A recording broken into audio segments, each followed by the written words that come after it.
문득 예수를 전하게 될 때, 여러분들은 누구를 이렇게 전도해 보신 적 있나요? 예. 자, 오늘은 그런 우리가 왜 전도자로 살아야 되는가, 그것을 생각해 보게 하는 그런 말씀을 같이 한번 나눠보고자 합니다. 잠깐 기도합니다. 하나님, 오늘도 말씀하여 주옵소서. 우리와 함께 하셔서 아직도 예수 그리스도를 모르고 죽어가는 영혼들에게 생명의 그리스도를, 생명의 하나님을, 구원의 하나님을 전하는 전도자로 저희들을 기름 부어 세워 주옵소서. 오늘도 그것을 다짐하는 시간으로 인도하옵소서. 예수 그리스도의 이름으로 기도하옵나이다. 아멘. 얼마 전 우리나라의 전직 대통령 사면 문제로 얘기가 있었었죠. 대사면이죠. 큰 죄를 졌지만 용서해 주자, 이것이 바로 대사면이죠. 아주 기쁜 일이고 소망의 일이죠. 어떤 사람이 죽을 죄를 져서 당할 예정인데 갑작스럽게 사면이 됐다고 해봐요. 용서가 된 거예요. 그럼 얼마나 기쁠까요? 그럼 여러분들은 느낌이 안 오시나요? 그러면 이렇게 한번 비유를 들어볼까요? 내가 암으로 사형 선고를 받았네요. 말기암이라고 병원에서 진단이 나왔어요. 그런데 하나님께 예배하고 기도하는 중에 그 암이 다 떠나가 버린 거예요.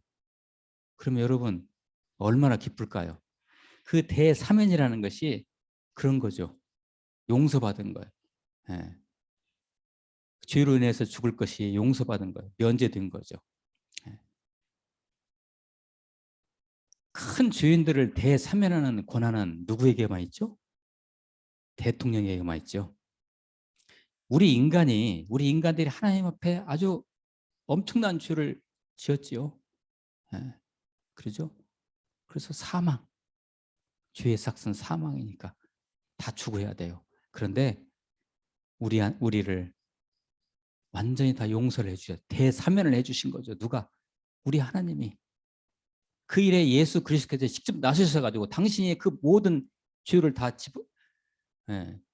둘러 씌우시고 우리의 죄를 사면해 주신 거죠. 어때요? 여러분 그래서 기쁘고 좋아요?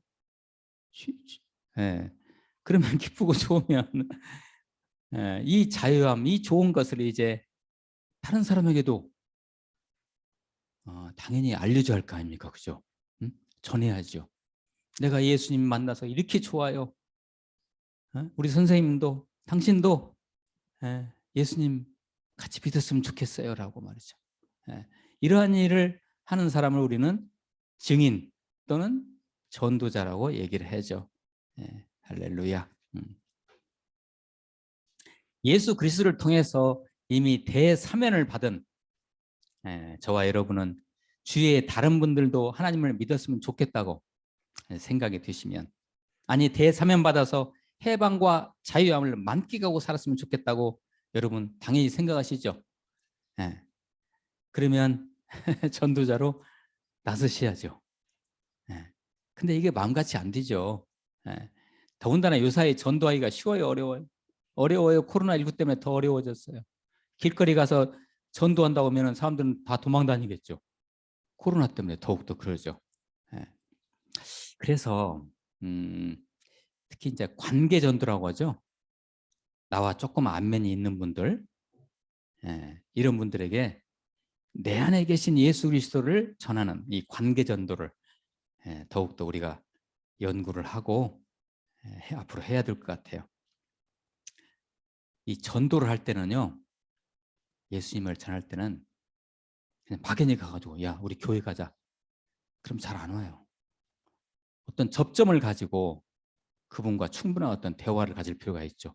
그 접점이라고. 가령 수가성 여인과 예수님이 만나실 때 예수님과 수가성 여인의 접점은 뭐였나요? 물이었어요. 물. 그리고 거기서 예수님이 선지자임을, 하나님의 아들임을 보여주셨잖아요. 네 남편을 데리고 와라 그랬잖아요. 그 연이 가지고 있는 문제가 그거였잖아요. 그렇게 하면서 이렇게 접점이 이어지고 자연스럽게 이제 전도가 되어지는 거죠. 그러면서 이제 그런 그 지인들에게 또는 그 아는 분에게 관계 전도를 하게 될 때 이렇게 질문을 한번 해보는 거죠. 요새 힘든 점은 없어? 요새 잘 살고 있지? 이런 식으로 이렇게 접점을 하고 무슨 힘든 점이 있으면 그거 가지고 얘기하기 시작하는 거죠. 이게 전도의 시작이죠. 그런데 이제 별다른 거 없으면 이런 질문을 해보면 어떨까요? 뭐 선생님이라고 이제 칭할까요? 선생님, 만약에 오늘 밤에 갑자기 하나님이 선생님을 데려가신다면, 쉽게 말하면 죽는다는 얘기예요. 죽게 된다면 어떻게 될까요? 그러면 굉장히 당혹스럽겠죠. 죽음 얘기하니까. 네. 그런 분들에게 다음과 같은 말씀을 들려드리는 거예요. 물론 다이가 암기해야죠. 암송해야죠. 성경책 찾아가지고 읽어줄게 하면 안 되죠. 네. 그 말씀 한번 펼쳐주세요. 네. 한 번 죽는 것은 이제 그분에게 이렇게 얘기하는 거예요. 한 번 죽는 것은 사람에게 정해진 것이요. 그 후에는 심판이 있으리니. 히브리서 9장 27절에 이런 말씀이 있어요. 그리고요. 마가복음 9장 48절 49절인데요. 거기에서는 구더기도 죽지 않고 불도 꺼지지 아니하느니라. 사람마다 불로써 소금 치듯함을 받으리라. 여러분 불에다가 소금 한번 던져본 적 있나요? 툭툭툭 하고 막 터지면서 타죠. 그러듯이 이런 지옥이 있어요. 하나님을 믿지 않으면 어쩌면 이럴지도 몰라요. 네. 그러면 그분이 이렇게 반문할지도 몰라요. 하나님을 믿지 않으면 인간이 왜 지옥에 가죠?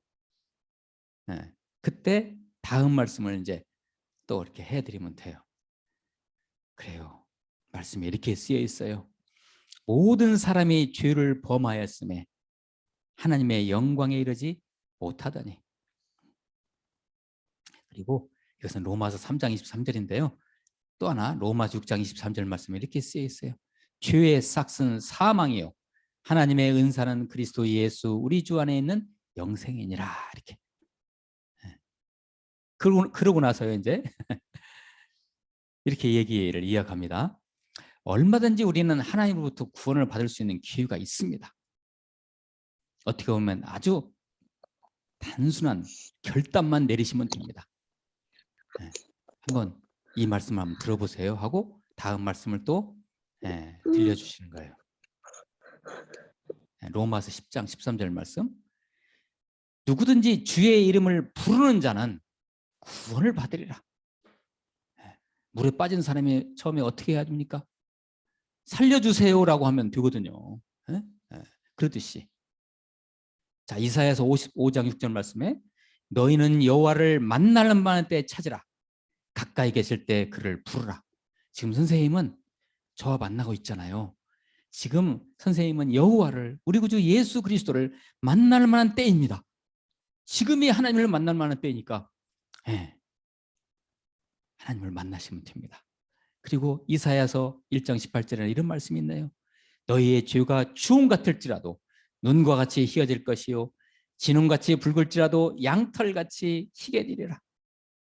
그리고 복음 중에 복음의 말씀이 있는데요. 제가 들려드릴게요 하면서 이렇게 들려드리는 거예요. 뭐냐면 요한복음 3장 16절 말씀이에요. 하나님이 세상을 이처럼 사랑하사 독생자를 주셨으니 유일한 아들을 주셨으니 이는 그를 믿는 자마다 멸망하지 않고 영생을 얻게 하려 하심이라. 아멘. 이런 말씀을 들려드리는 거예요. 자, 이렇게 전도를 하시는 순간에는요. 여러분께서 그분과 대화를 나누시면서 계속해서 기도하시는 거예요. 하나님 저 영혼의 마음문을 열어주시고 계속 불기도 하시면서 이것을 이제 인도 받으시는 거죠.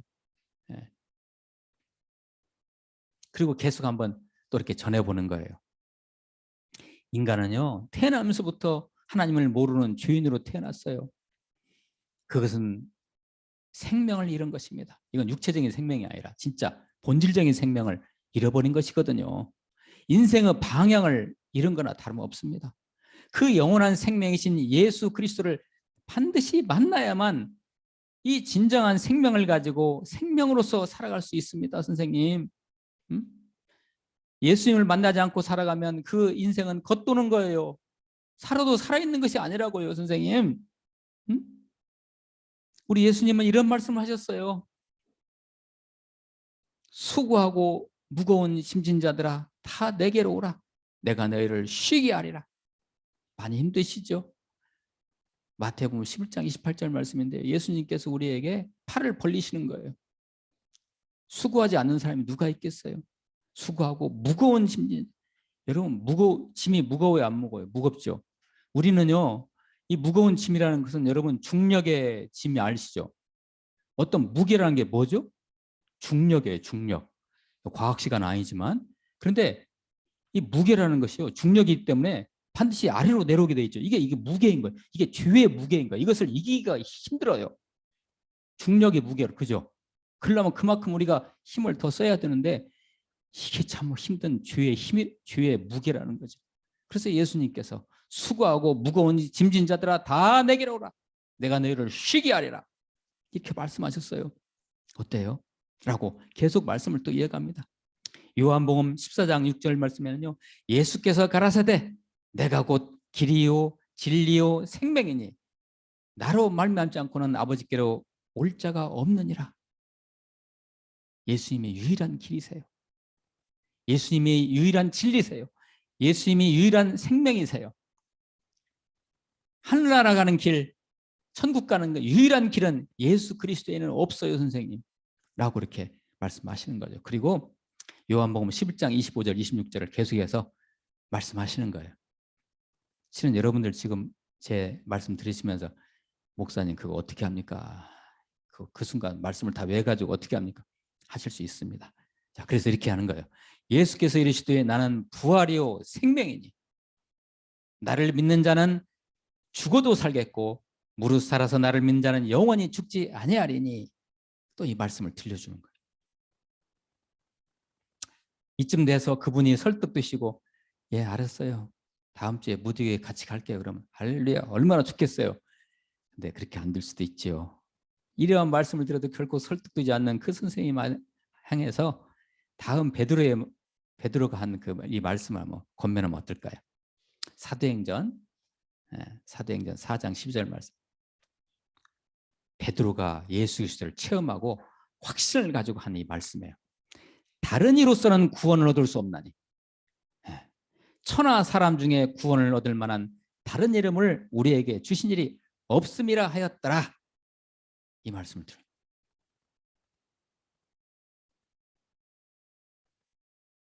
계속 이어서 또 이제 분위기를 잘 만들어 가시면서 선생님 지금 예수님께서요. 그리고 이제 지금 이분이 좀 마음문이 이렇게 열어진 듯하고 이렇게 무르익인 듯 하면 너무 감사하죠. 그때 선생님 지금 예수님께서 선생님의 마음의 문에 노크를 하고 계신다면 그 마음의 문을 혹시 열어주시겠습니까? 이렇게 말합니다. 제가 말씀을 한번 보여드릴게요. 볼지어다 내가 문 밖에 서서 두드리노니 누구든지 내 음성을 듣고 문을 열면 내가 그에게로 들어가 그와 더불어 먹고 그는 나와 더불어 먹으리라. 아멘. 지금 이 순간 예수님께서 우리 성령님께서 하나님께서 우리 선생님의 마음의 문에 노크를 하신다면 그 문 열어주시겠습니까? 그러면 못 열어줄 거 없지요. 제가 마음 문 열죠. 그러면 그때 이제 뭘 해야 돼요? 영접 기도를 하는 거예요.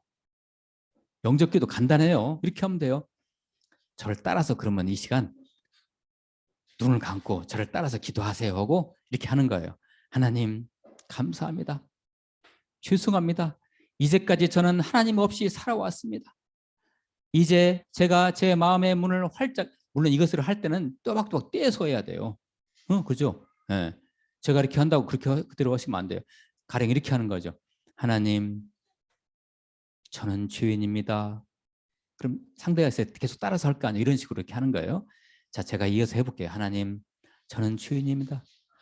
저는 이제까지 하나님이 누구신지 예수님이 누구신지 모르고 살아왔어요.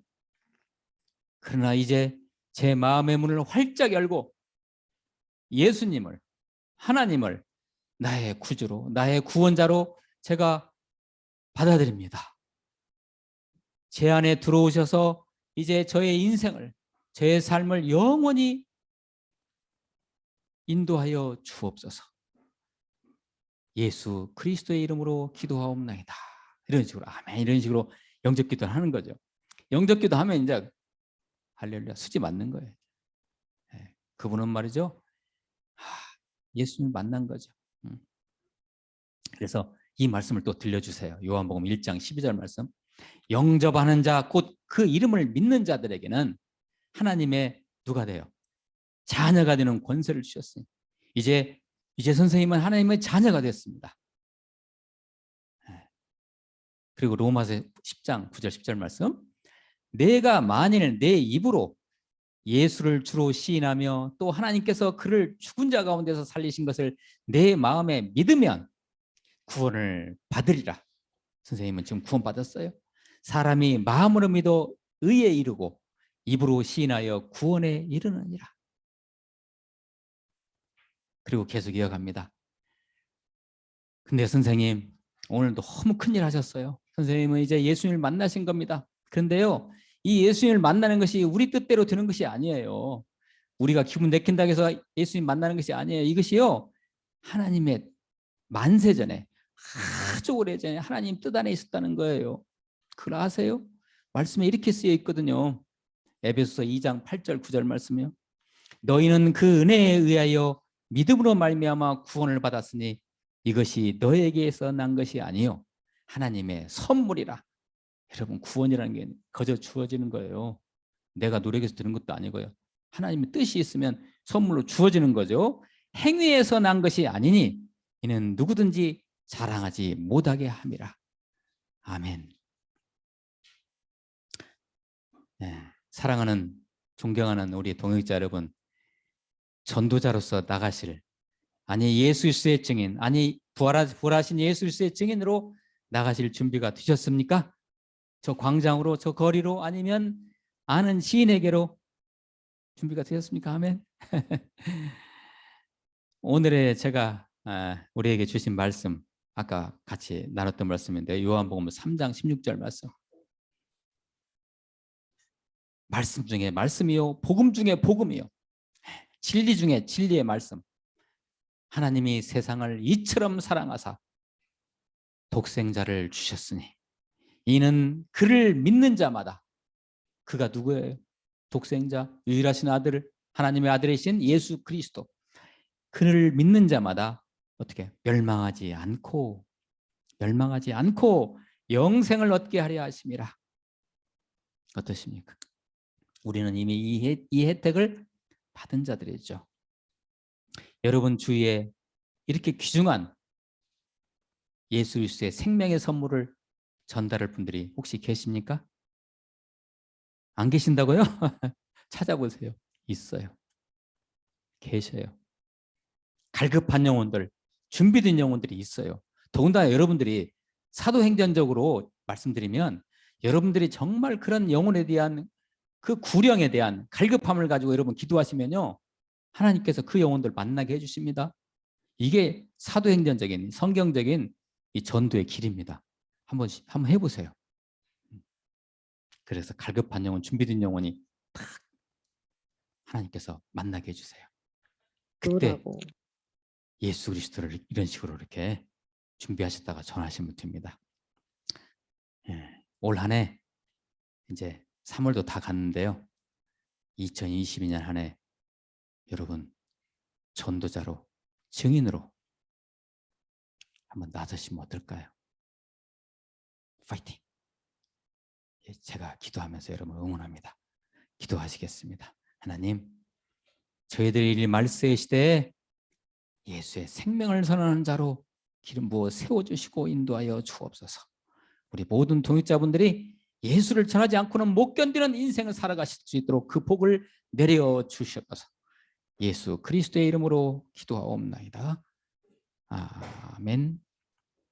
네,